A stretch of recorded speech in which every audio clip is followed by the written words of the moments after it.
Breaking news!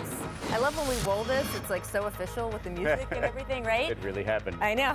So do you remember a couple weeks ago, Kyrie Irving had what the Celtics termed, quote, minor surgery to clean up his knee, was going to be back at some point during the playoffs? No longer the case. The story first broken by our own Adrian Wojnarowski.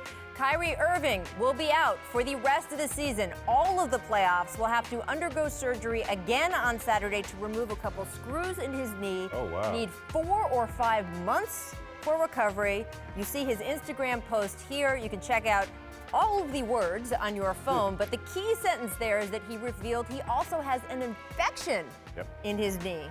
It is bad. So we just start with, we know what this means for Kyrie. 4 or 5 months of rehab, tough knees, as you know, Tracy. Anytime they go in there is a problem.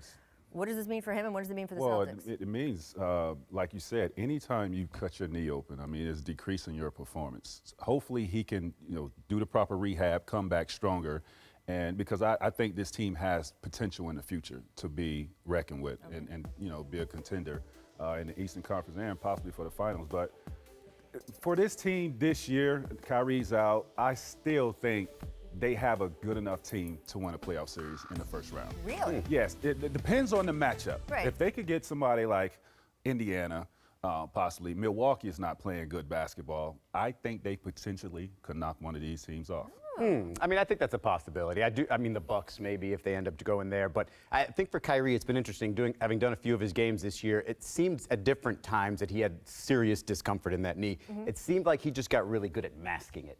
And so I think it's pretty impressive that he was able to have his most efficient season and still lead a team while still probably dealing with more discomfort than he's letting on. Right. But I do think that going forward, I don't really see this as something where you look at him and say, okay, well, he's not reliable or this knee's going to be a problem. If you look at it, it's an infection, right, with the bacteria around the screws. There was some irritation because of those screws there. I don't think this is sort of a long-term issue for Kyrie. I think this is something, and it's a good time to do it as well when you don't really have that final/championship aspirations this year. It's good that it happens now, I think. I mean, there's no minor knee surgery, right? Never It a minor doesn't surgery, no. exist.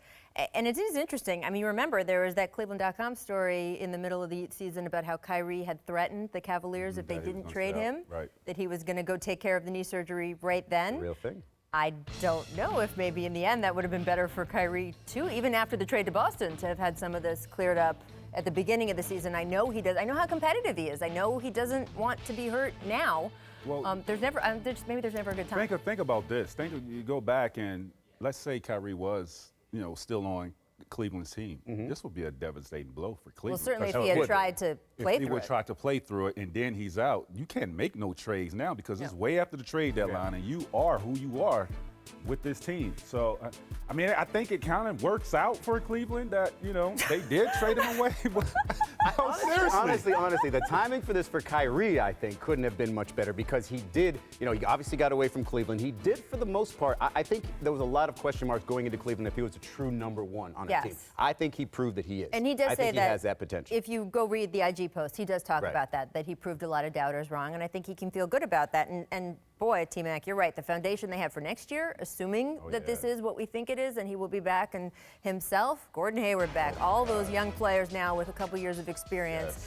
My concern about them in the first round, and it does, I think you're completely right, depend on the matchup. Also remember, Marcus Smart, right? Not going to be there, we don't think, at the beginning of the playoffs. There's still some cloudiness around his injury, his recovery time. A team that faces them in the playoff can't overlook. You can't look at them like they're wounded because this team is still well coached. They play extremely hard, and they're going to fight.